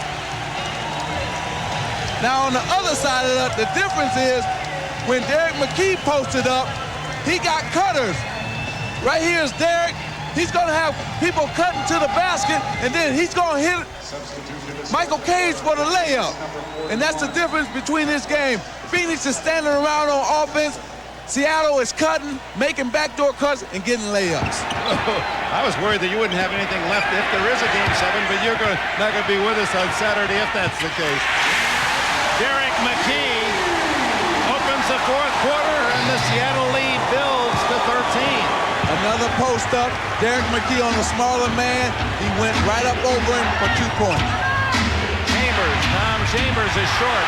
Michael Cage with the rebound. And all the Phoenix players keep looking at the referee. They must forget the referees and just play basketball because they're not getting that call. They must forget about it. Perkins for three. And that gives the Sonics their biggest lead, 16. What did I tell you? You hit one, then you might hit two, then you might hit three. And that's what happened for Sam Perkins. He's been in a slump, but he came right back with 3 in a row. There was KJ on the drive. Millen at the other end. Rebound Mark West. West is saddled with 3 early fouls in the first half, returning to the Phoenix lineup. Interestingly, Barkley opens the fourth quarter on the bench. Ainge misses almost everything. You see, they got to put the ball in Kevin Johnson's hand. If you're Phoenix, you got to run pick and roll. You got to run 1-4. Let him penetrate. Let him create for a shot for himself or somebody else. Nate McMillan trying the three, and Johnson rebounds. Here comes KJ. Likes to go the distance. Marley blocked by Perkins. Boy, they are really attacking. Oops, watch out. Ainge and Michael Cage get into it. And Marley comes in to help out. And George Karl out on the floor, and he shouldn't be there. Paul Westphal is restraining Barkley at the other end of the court. Oh, that got almost too serious. Yeah, it did. And right now, this is the first real skirmish or real. Michael Cage threw a punch too, so it could be a suspension. First of all, he could get kicked out of the game and also suspended for if there's a Game 7. Yeah, if it's a Game 7. So let's see what's going to happen here, what the referee's going to decide.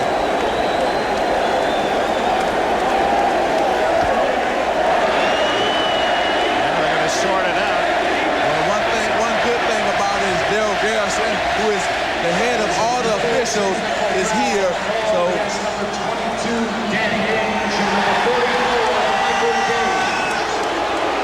technical foul on Cage and on Ainge. No one has been thrown out yet. There's Ainge, and then Cage pushes Ainge away. Another push. No punch thrown. There were some pushes, and Ainge just trying to rip himself free. I believe Cage had him by the jersey. I'm just happy for both sides that it wasn't any punches thrown. You don't want to see that happening. And maybe both of these teams are showing a little of the East now. We're not in the West, we're in the East.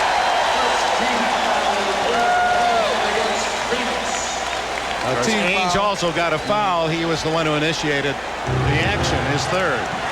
So 91-77 Seattle. Things heating up here at the Coliseum in Game 6 of Seattle in a must situation. Well, look at Ainge right up on Eddie Johnson. Perkins takes it to the hole, and he's fouled by Mark West. That'll be 4 on West, and we have a timeout with 9:52 to go. West is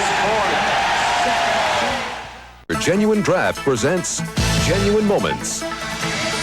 This Miller moment takes us back to the 1979 season. Seattle, led by coach Lenny Wilkins. Dennis Johnson passing to Gus Williams. And downtown Freddie Brown. Every neighborhood was his. The Sonics squeezed past Phoenix in 7 games in the Western Finals, then stopped Washington in 5 for Seattle's only NBA championship. In recognition of this moment, Miller Genuine Draft donates $1,000 to the Thurgood Marshall Scholarship Fund.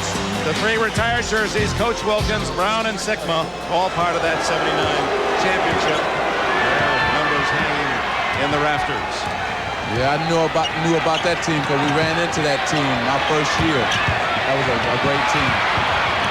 79 was when your Michigan State team won the National Collegiate Championship. Marley flipping it back in, but right to Cage. And then the next year we end up playing them for the Western Conference Final our rookie season. That Seattle great team. Barkley is back in the game. Seattle's on an 11-2 run, and that's going to be on Barkley. And he is right at the breaking point. 34, Charles Barkley is second. Well, here's Derek McKee posted him up, and Charles grabbed his arm and threw it down. He throws it away again, and you can't do that. Second on Barkley.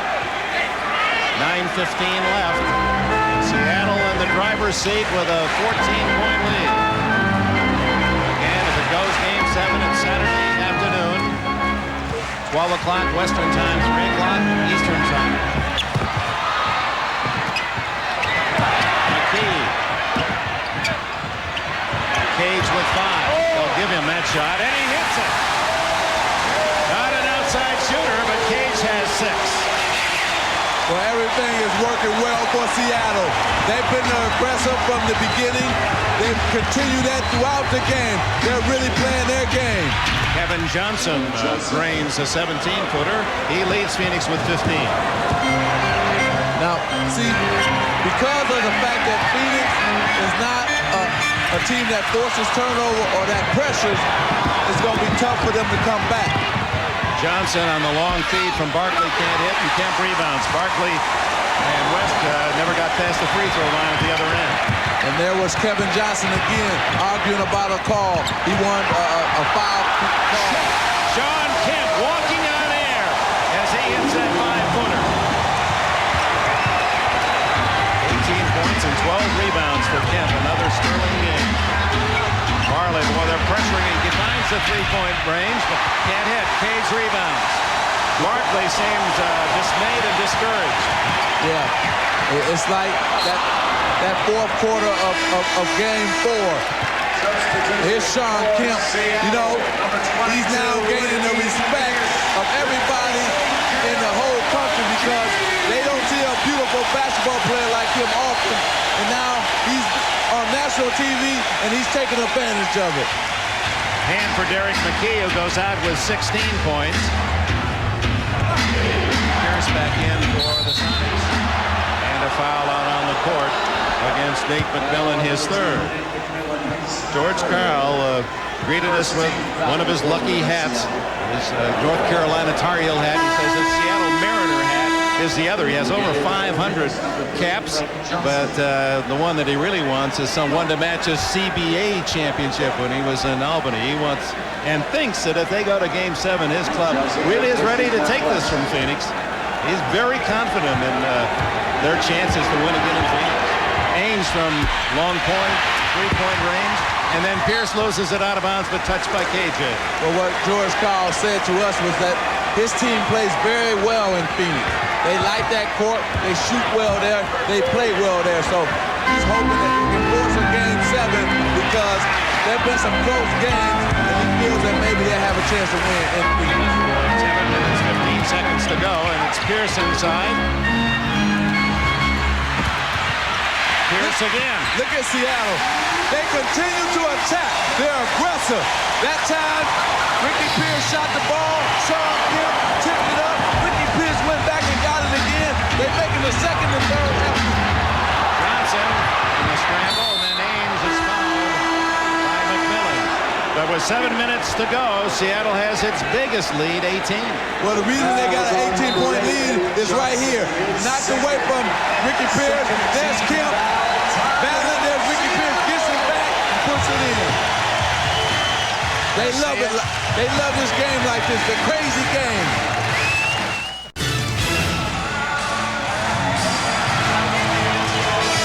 few minutes of sunlight in Seattle, and the sun's going down in the Coliseum by 18 as we look ahead. Tomorrow night, 9 o'clock Eastern, 6 in the West. Game 6, and it's the Knicks now that must win in Chicago to force a decisive Game 7 against Jordan and company.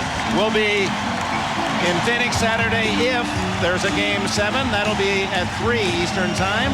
And then if there's a Game 7, that in prime time Sunday night at 7 Eastern, 4 in the West here on NBC. Hey, Cortez Kennedy, the NFL's Defensive Player of the Year, adding his 310 pounds to the sonic noise. Kevin Johnson hits one from right on the line, and Johnson, the top scorer for Phoenix, was 17. Well, see, the problem with Phoenix is now they're going to have to start forcing turnovers.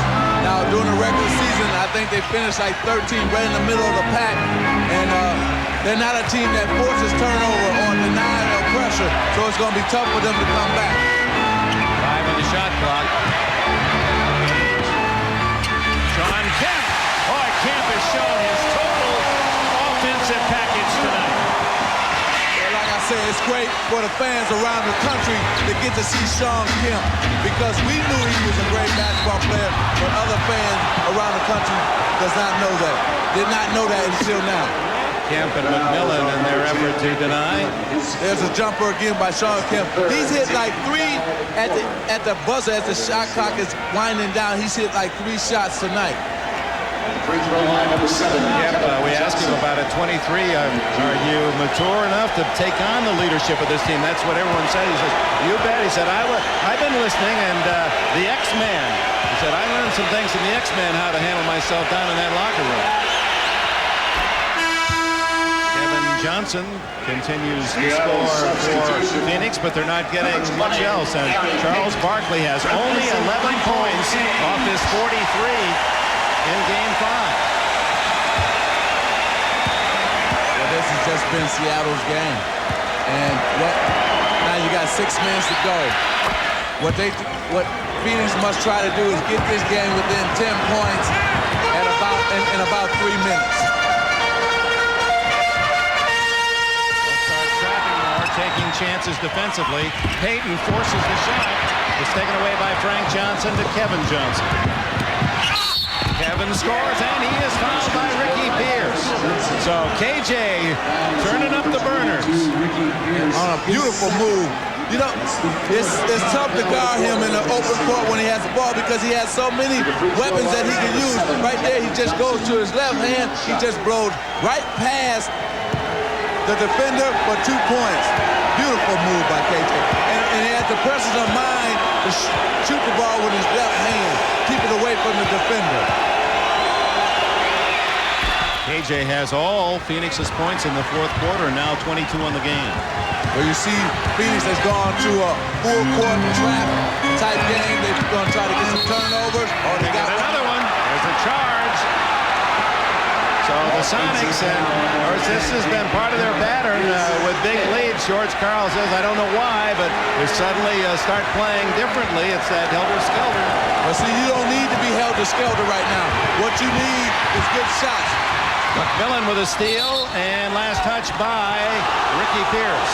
See, if I'm Seattle, I want to just break that press and then set my offense up because they've been getting good things in their half-court offense. Now, if I'm Phoenix on the other end, they want to gamble. They want to pick up full court because they want to get some turnovers. Make Seattle maybe shoot a shot quicker than they want to, and then get out on the break. Now, without Derek McKee, Phoenix made up 6 points, so George Karl gets McKee back in there. He's tough on the defensive end. Eddie Johnson out. 5.5 minutes to go. 13-point lead. Barkley can't tip it in. Kemp was fouled by Frank Johnson. Boy, what a move by KJ, and he couldn't finish it. Check that. Kevin Johnson is ticketed with his 2nd foul. Well, this is the 100th game for the Seattle Supersonics. Their season began, regular season, in Japan. Payton and Michael Cage, Eddie Johnson have played in all 100 games. Oh, little screen and no McMillan on the drive. He has 6. Remember, we told you that was the difference in Seattle's offense compared to Phoenix's offense. See, they just stand around. Phoenix has been standing around where Seattle, when they pass in the post, they usually cut. Marley calling for the ball after missing the tray, but Barkley says, I'll handle this, and he's fouled. Kemp's 5th foul. Well, Seattle's been doing this all evening. They've been going to the post and cutting to the basket. McKee finds Nate McMillan on the back door. And like I said, that's been the difference between the two teams. When Charles Barkley has it, everybody stands. That's a big foul on Kemp with 4:49 to go. And Seattle by 15. Seattle, Washington with a reminder tonight following your late local news. Don't miss The Tonight Show with Jay Leno, Late Night with David Letterman, and later with Bob Costas, all tonight following our game on NBC. Well, the mighty duo for Phoenix of Barkley and Marley combined with only 21 points tonight, only 4 points scored in the second half, and Marley's 1 for 3 from three-point range. Well, he's not getting those open looks because Dan Marley's man is not double-teaming Charles Barkley tonight. They made an adjustment. George Karl made an adjustment, and it was a good adjustment for the Seattle Supersonics. See the sign brick there, and Barkley's thrown up some. 3 out of 6 from the line prior to that free throw. Only his 12th point. But there's time for Phoenix. It is time, but it's tough for them because of the fact that they're not a quick team. They're not a pressure team. And if you're not a pressure team and a quick team, you can't cause turnovers. Break the press, and now Seattle will try to shoot up some clock.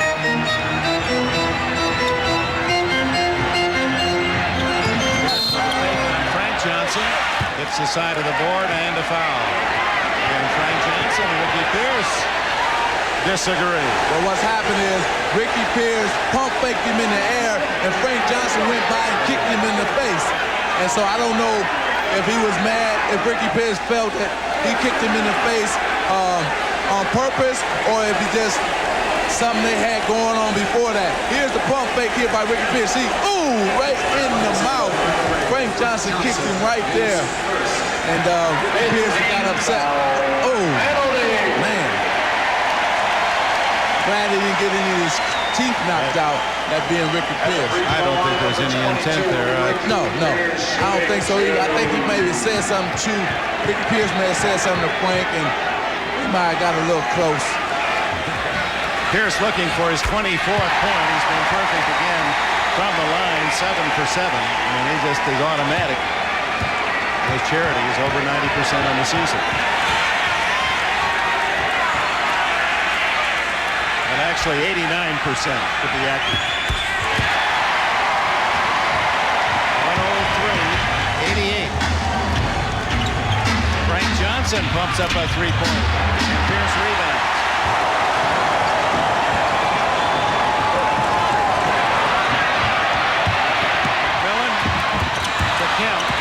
Wisely takes it out. Yes. What they want to do is use up clock, get a good shot down every possession. Barkley rejects Payton, but a foul on Barkley. His third. Now what Paul Westphal must do now, he must say, okay, this game is out of hand. I can't win it. Maybe that same thing he did last game in Game 4, take the guys out, make them understand that, hey, we lost this game, make them get mad again, make them get upset, and maybe it'll work for Game 7. Well, then comes Richard Dumas and Oliver Miller. Dumas hasn't played since 5 minutes of the first quarter, and Kevin Johnson and Charles Barkley go out. Exactly what you're talking about there, Jim. Yeah, Paul Westphal wants to get them upset. He wants them to be mad. He wants them to be angry. Same thing he did in Game 4 that worked for him in Game 5. Hopefully he feels that it'll work for him in Game 7. With 4 minutes left, it's fairly early, isn't it? No, because they're not going to win this game. Like I said, they're not a team that can pressure you, cause turnovers, cause mistakes. McMillan has fouled out. That was his 6th foul, and Barkley takes his favorite spot way down at the end of the Phoenix bench. Now, on the other end of this, Seattle's coach George Karl must say, when do I take Shawn Kemp out? Because I want this crowd to appreciate what he has done tonight. Give him a standing ovation. Get him pumped up for Game 7, as well as Derek McKee and Ricky Pierce. So he must make a decision as well. Magic, you talk more like a coach every game. Well, see, I've been in these situations too many times before, and I know the psyche of how the coaches want to now get ready for the next game. The lead down to 14 with exactly 4 minutes to go. Frank Johnson looking for his 4th point. 103-90.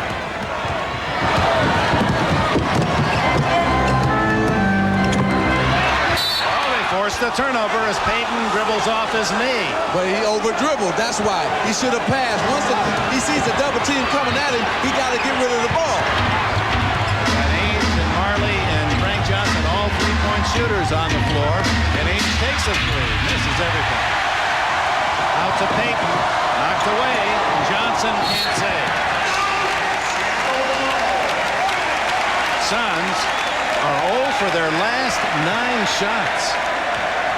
Okay, 13-point lead now right here. They're 3-point shots. Hey, just waiting for the soda fountain to open up and get a little chocolate soda and maybe a malt tonight. But he may look relaxed, but he's a happy man right now.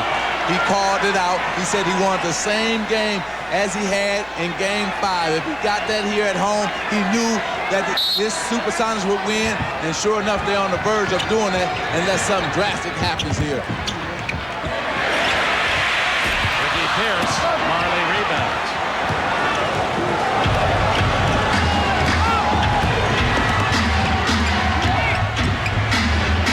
Marley.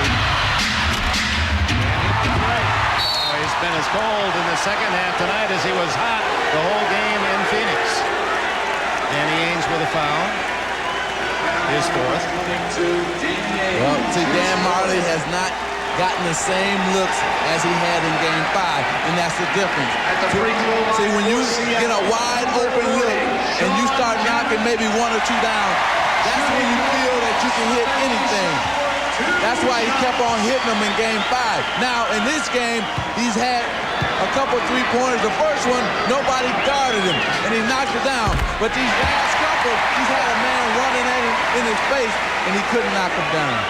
Seattle fans must be saying, hey, Marley, why didn't you just miss one of those in Phoenix 2 nights ago? Because had you, Seattle might be playing for the finals tonight. You're not going to miss once you get in the zone.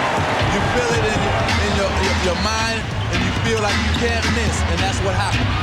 Marley using the left hand, fights to get the ball back. Oh, he goes down hard. And so does the Sonics' Sam Perkins.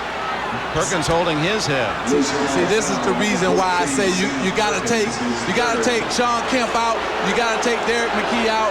You gotta take the guys out because you don't want them to get hurt. You want to save them for Game 7. You pretty much got the game.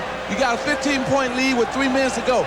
Now let the fans appreciate the guys. Let them go crazy and send them on to Game 7. Because anybody can get hurt right now. You get any louder, and Carl will be able to hear you all the way across there. He won't need any help. Well, see, Paul Westphal smart. Took those guys out, getting them mad, getting them angry. Now it's George Karl's turn to take his guys out. Marley has scored only 1 point in the second half, 10 in the game.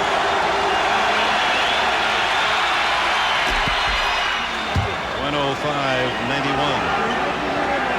But in George Karl's defense, maybe he's thinking maybe a 13 or 14-point lead is not enough against Phoenix. So maybe that's his thinking. That's how I would feel. Yeah. Probably that's what he's thinking. We're only up still 13. So, okay, I can understand that. So I'm right with you, George Karl.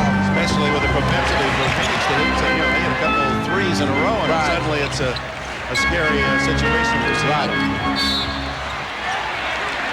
Frank Johnson with a body and leg gets his second foul. But you know he wants this crowd to appreciate Sean Kemp and Derek McKee's effort. You know that in his heart and his mind. He wants them to get sent off in a big way because they're going to need everything they got for Game 7 in terms of this crowd giving them an emotional lift because you know once Phoenix gets back into the America West arena, that crowd is going to go crazy. It's going to lift that team up. Game 6, if, will be Saturday Game 7 will be in Phoenix if this continues as it obviously is. 3 o'clock Eastern time on Saturday. Johnson not there. Kemp with another rebound. He's been cleaning the boards, 14 in the game. And if there's a Game 7 in the Chicago-New York series, that's Sunday at 7 o'clock Eastern. You'll see Game 6 tomorrow. Kemp gets it out to Perkins with 10 seconds. They're still hustling. Sean Kemp still went to the floor even though they're up. Gary Payton takes it inside. He has 16. He had 20 in Game 5. 5 Sonics in double figures. The 5 starters. Carl leads the cheers with a timeout. And Sean Kemp is still hustling. He dives on the floor, makes the play, kicks it back out. Boy, this Seattle crowd is just going crazy. 2:21 left. The Bulls will try to close out the Knicks tomorrow night, Game 6 in Chicago. And it appears now we will have a battle, Game 7 for the Western Championship. Seattle, Phoenix, 3 o'clock Eastern time. You won't be with us on Saturday. Urban Johnson III celebrates his first birthday. I saw you practicing all your moves with the camera today. Yeah, it'll be his first birthday. And Cookie said, I can't work, so I got to go home and be with my son. I'm looking forward to it. All right, Steve Jones will be with us and Tom Hammond in Phoenix on Saturday. Jared Mustaf into the game for the first time. Rebound by Theros. 2 minutes ago. See, I like this move by George Karl. He did not take Sean Kemp out right then at the timeout because he wants this crowd to go crazy and take him when they're going to foul right here. Good move by George Karl. He wants the crowd to appreciate Sam Perkins, Sean Kemp, and Ricky Pierce. Gary Payton, they all come out to a standing ovation.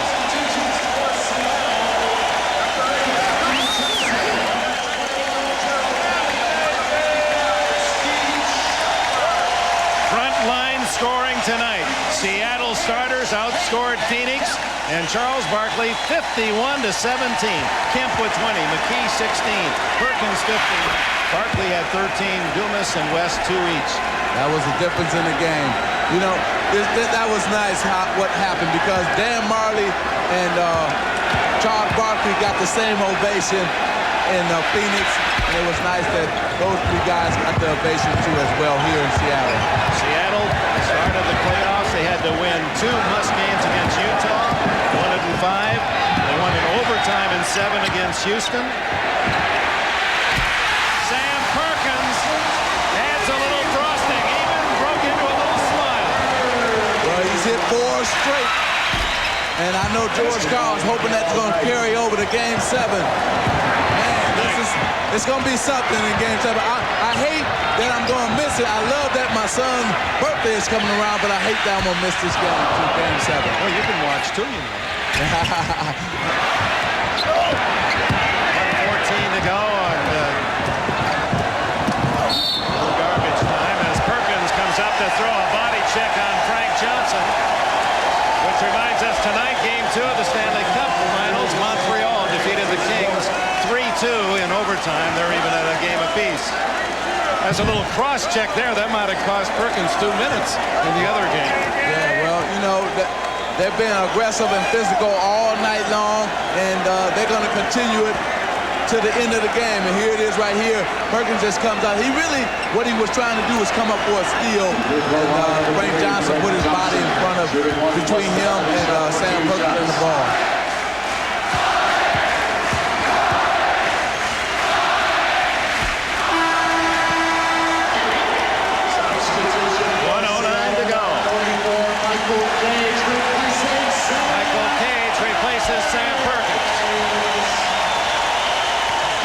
I'm sitting here. I'm so excited for a Game 7, and I won't be a part of it. Oh man, you know, I'm gonna miss it. I'm gonna miss it because it's gonna be a great game. Well, if it matches Game 5 and all the drama of Thursday night, we'll have something special, or Tuesday night on Saturday. Steve Scheffler unable to hit. And he's a crowd favorite here. They want him to score. Johnson scores. Greg Johnson. Well, this crowd almost to the man and woman waiting to the final buzzer to celebrate this game, hoping that they'll get a chance to cheer again in the NBA Finals. They've done their part, this crowd. Yes, they have. Now, what has to happen in Game 7, the team that is more aggressive, the team that takes it to the basket more, draw fouls, dominate the boards, and the inside game is going to win Game 7. Watch for the turnovers, watch for fouls, and watch for good team defense. I can't watch for all that. You got to simplify it. Leave me with one thing to watch. Leave me with one thing to watch: the inside scoring, front line. Usually, what team dominates front line usually wins. Game 5, Charles Barkley and the Phoenix Suns dominated inside. Game 6, Seattle's dominated inside. So Game 7, look for the domination inside because that team will be taking the ball to the basket. Is that simple? Yeah, I can follow that. Okay, all right. I'll send you the tape so you don't miss a thing. Miguel Knight. So the 100th game of the year all away by the Sonics, and it's been certainly a 100% effort by the Seattle team, and you'll see the decider on Saturday at 3 Eastern, 12 in the West, and the winner on to the NBA Finals. Now, also, let's see how the absence of Cedric Ceballos, is that going to hurt Phoenix or not? There's an extra man that came in and gave him a big lift when he was out there, so they won't have him for Game 7. That's right. He scored the first 4 points as Mustaf has his first points of this series. And I think, too, also, Dick, you have to wait and see what team is tired. Because Janio gets his first points. Usually when you play a Game 7, sometimes your legs be dead. So the team might not be hitting their jump shot, and that will hurt Seattle. I mean, that will hurt Phoenix. Final seconds tick away. Oliver Miller misses from three-point range, and Seattle has forced the issue. George Karl Sonics, 118. Phoenix, 102. The winner on Saturday goes to the NBA championship. Don't wander away. We'll get a word from the Sonics when we return.